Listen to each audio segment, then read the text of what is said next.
Ang ibig sabihin po niyan, kung yung unang 2 linggo, violet, ito po yung panahon na dinidispose natin ang ating sarili sa paghihintay. Yung 3 linggo po ng Advento, naging color pink. Ano po ang ibig sabihin nun? Anong pahiwatig? Na malapit na, darating na talaga. Ibig sabihin, it is there but not yet. Malapit na. Ibig sabihin, yung excitement natin ay talagang umiigting, lumalago, excited na excited ka because you are really sure that Christ is coming sa iyong buhay. Amen? Mga kapatid, ang Gaudete Sunday ay pinapahayag nito na tayo ay maging magalak. Alam niyo po, isa sa mga dahilan kung bakit hindi ka masaya, kasi kinukulong mo ang iyong sarili sa pigati. Kinukulong mo ang iyong sarili sa galit, sa ngit-ngit, doon sa pang-uhusga mo. Alam niyo po, isa sa mga dahilan para ikaw po ay sumaya, palayain mo yung sarili mo. In fact, that is the best gift that you can give to yourself. Merong mga tao ang regalo nila sa kanilang sarili, material na bagay. Pero baguhin nyo yung Pasko nyo ngayon. Palayain nyo ang mga bagay na sumasagabal sa inyo para makatagpo si Kristo. At karaniwan dito, yung ating mga pangit na relasyon sa ating kapwa, lalo-lalo na sa ating pamilya. Perhaps this Christmas, you send message doon sa mga kapatid mo na 1 taon mo nang hindi kinikubo. Perhaps it is a time to forgive them. Perhaps it is a time to love them. The best Christmas gift that you can give to yourself and to your family members. Mga kapatid, do you deserve to be happy? Of course, yes. Pero ang buhay natin punong-puno ng pighati. Problema natin, ang buhay natin, punong-puno ng hirap, kirot. Pero you know, when you are with Christ, even in the midst of those things, pwede kang maging masaya, pwedeng sa kapayakan ng buhay kahit kulang, pwedeng maging masaya. Bakit? Kasama mo si Kristo. In fact, sa first reading, ayun nga yung imbitasyon Merong isang pangako na darating ang Mesiyas na tagapagligtas. At alam niyo po kung anong unang pangako? A judgment will not pass on you. Ibig sabihin, walang sintensya. Ibig sabihin, malaya ka na. Ibig sabihin, walang kaparusahan. Siguro we can understand it in this way kung bakit napakalaga ng pangakong yun Ganto example. Halimbawa, may utang kayo sa akin, 5 milyon. At sinabi ko ngayon, okay, yung utang nyo sa aking 5 milyon, canceled na. Wala na kayong babayaran sa akin. Anong mararamdaman mo doon? Sasaya ka nun. Sigurado ako nun. Palagay ko mahalikan nyo mula ulong hanggang talampakan ng katawang ko dahil sa sobrang galak. Imagine, wala ka nang babayaran. And so the promise of the first reading is this, not only that your sentence is canceled, the Lord, the mighty one of Israel, will be with you, staying in your midst. Sasamahan ka pa. Di ba napakalaking pangako? Di ba napakaganda, napakalaking dahilan kung bakit tayo magagalak? Pangalawa, dito sa pangalawang pagbasa, we are always invited to rejoice with the Lord. Pero, saan ba talaga matatagpuan ang tunay na galak? Ito nga ang tanong ang galak mo ba talaga ay nakaakma sa kagalakan o gustong ibigay sa iyo ni Lord? Bigyan natin ng kahulugan niyaan. Ano ang nagpapasaya sa iyo? Palagay ko, marami sa atin. Father, ang nagpapasaya sa akin, pagkain. Di baling walang ipon, basta busog lagi. Di ba? Meron sa atin ganyan. Ito pa, bibigyan ko kayo ng example. Anong nagpapasaya sa inyo, mga lola? Apo. Di ba? Kaya pinipilit niyo yung mga anak niyo, anak, kailan mo ako bibigyan ng apo? Yung anak nyo, nanay, jowa nga, wala ako apo pa kaya? Yan, nape-pressure tuloy.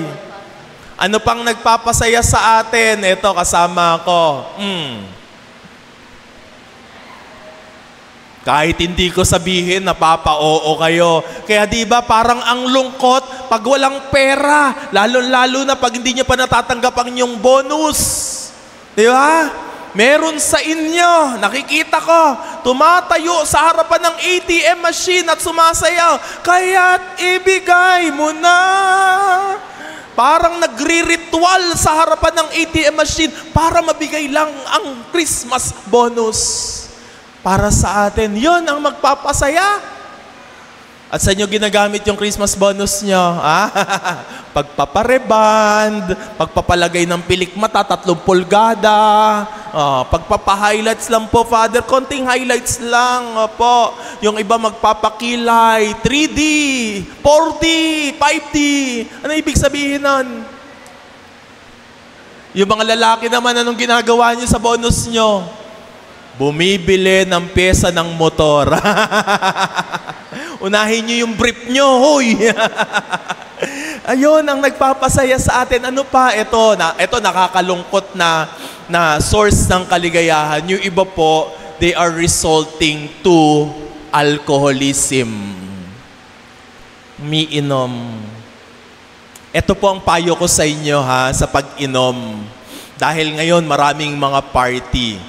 Wag na wag kang hawak ng alak kapag ikaw ay malungkot. Pwede ka lang uminom ng alak pag ikaw ay masaya. Dahil pag malungkot ka at uminom ka ng alak, maghahanap ka ng ibang kaligayahan. Dulot ng kalasingan. Napakinggan nyo si Father hindi masyadong maigpit. Sige, pwede kang uminom ng alak pero make sure masaya ka. Tignan nyo muna yung puso nyo. Masaya ba ako ngayon? Pag sinabi mo, ay hindi, may problema nga pala ako. Ay, hindi ako iinom. Masaya ba ako ngayon? Oy, oo, masaya ako kasi Pasko. Sama-sama kaming pamilya. Sabi ni Father, pwede kong uminom. 3 bote lang, Alfonso Light. Yung iba, nagpapasaya sa naku po, ito nakakalungkot, sex.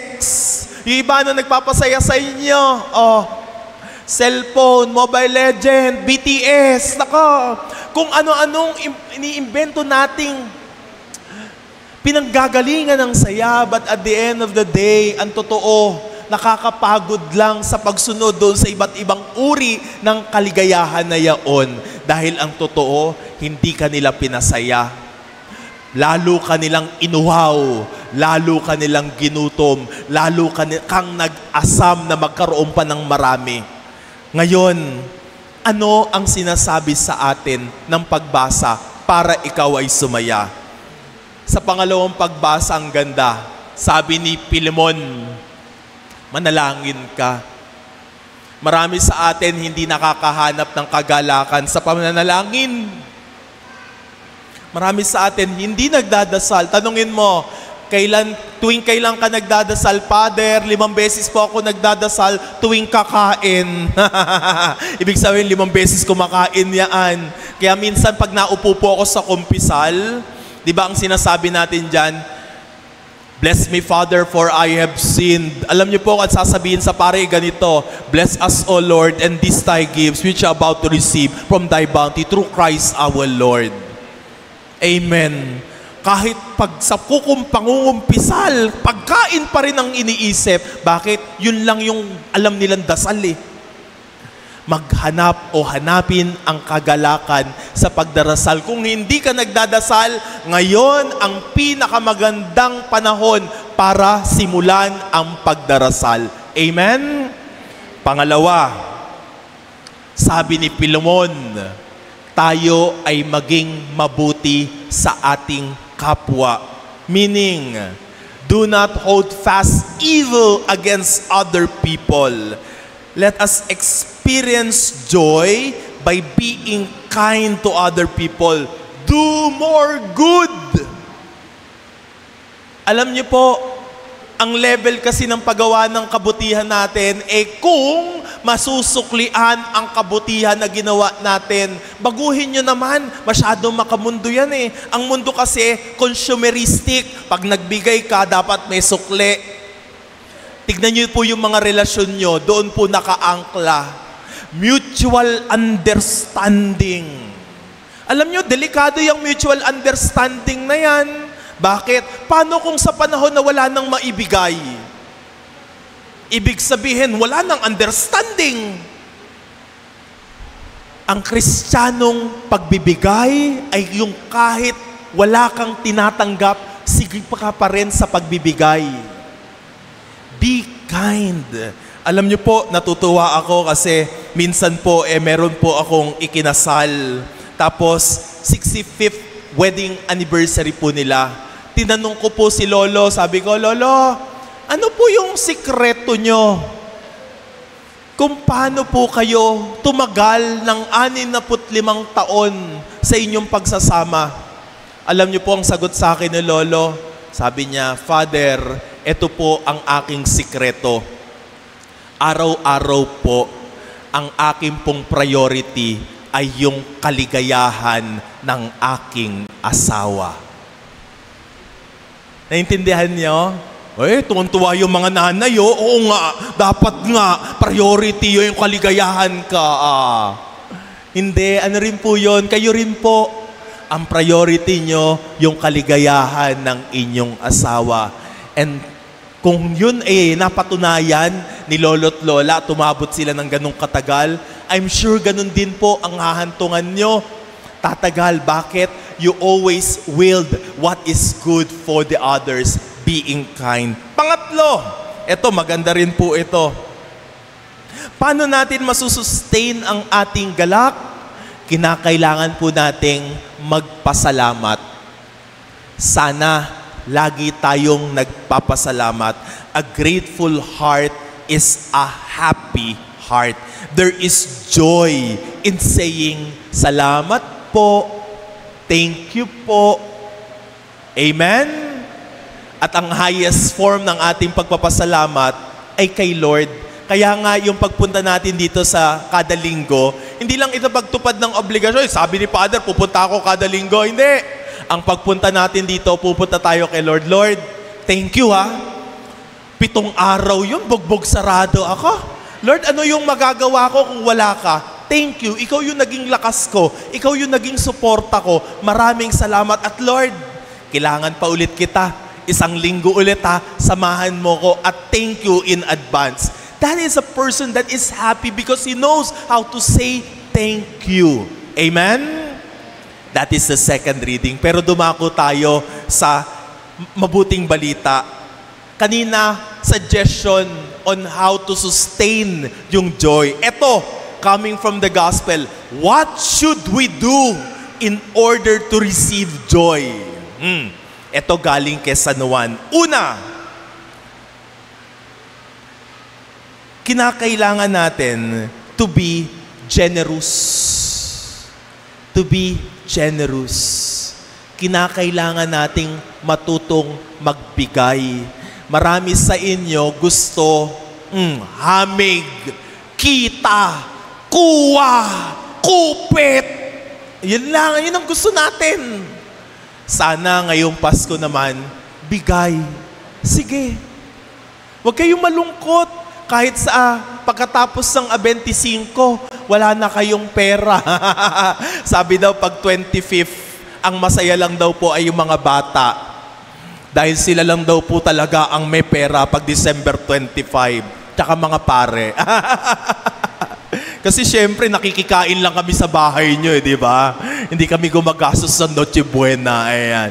Pero at this moment, the invitation is to share. Second, let us be honest. Let us be honest. The gospel is very clear in this word. Do not practice extortion. Do not falsely accuse anyone. My dear friends, it is an invitation to embrace truthfulness and you will find joy. Anong ibig sabihin nun?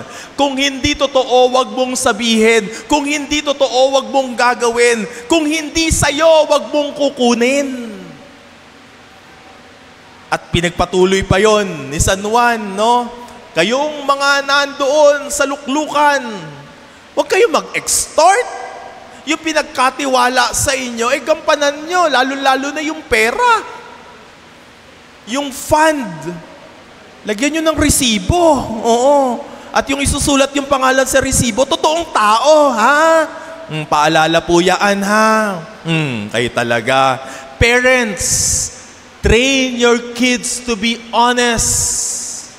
Kapag hindi nyo sila tinuruan ng katotohanan, ang yayakapin nila ay buhay ng kasinungalingan. Live a life that is true. Truthfulness, because liars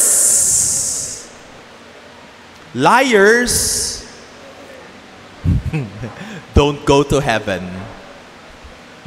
Ayoko sabihin nyo isa. Sige, sabihin ko na. Liars go to hell. Bakit? Sa tuwing tayo nagsisinungaling, gumagawa tayo ng alyansa sa demonyo na siya ang prinsipe ng lahat ng kasinungalingan. Kakatakot, no? At panghuli, what should we do para tayo ay sumaya? Makontento ka. Makontento ka. Alam niyo po, the greatest form of wealth is contentment. Baliktarin ko. Contentment is the greatest form of wealth. Kung kontento ka kahit konti ang meron ka, mayaman ka. Kumpara sa mga taong nuknuk ka ng yaman, pero hindi nakukontento kung ano meron sila, patuloy silang maghahangad, laging parang may kulang. Yon ang taong kawawa, nag-aasam ng mas malaki pa kesa kung ano yung hawak nila. What is contentment? What is satisfaction? It is not always the fulfillment of what we have. Yung natanggap mo na, kung ano yung gusto mo, katuparan ng anong gusto mo. No, satisfaction is realization that we are blessed of who we are and what we have. Ibang-iba yun, ha? Yung isa, natupad kasi kaya ka masaya. Yung isa, alam mo na blessed ka, kaya ka masaya. Gusto nyong palungkutin ang araw nyo? Ikumpara nyo lang yung sarili nyo sa iba. Father, oo nga. Kasi yung kapitbahay ko, walang kwenta-kwentang tao yon. Pero bakit ganun? Parang pinagpapala siya ni Lord. Buti pa siya, Father. Alam niyo po, when your disposition is like that, comparing yourself to other people, lagi mong makikita kung anong meron ng iba at lagong mong makikita kung ano ang wala ka. At magdudulot ito sa iyo ng kalungkutan. Father, ang ganda ng bahay nila. Bahay namin, barong-barong pa rin. Panahon pa ng 19 kopong-kopong nung tinayo. Ito lagi kong sinasabi ito, ha. Aanin mo ang bahay na bato. Ang nakatira ay kuwago. Mabuti pa ang bahay kubo, nakatira ay guwapo. Ganda nga ng bahay mo, pangit. Hindi, joke lang. Be contented. Be satisfied. Pwede namang maging masaya kung anong meron ka. Huwag mo silang kainggitan. Meron rin silang mga pagsubok sa buhay. At kung yun ang pinagkatiwala ni Lord, alam ni Lord, yun ang nararapat at nakakabuti sa iyo. Alam ni Lord, makakasama yung iba para sa iyo. Kaya, be happy on what you have. Happiness depends on satisfaction. And discontentment destroys the joy of life. And the gospel is very clear. Be satisfied. Kaya nga, gusto mong maging masaya, ulitin ko yung 3. Be generous, maging mapagbigay. Be honest, maging makatotohanan. 3, learn to be satisfied of what you have. My friends, dear brothers and sisters, this Sunday is telling us, you deserve to be happy. Amen.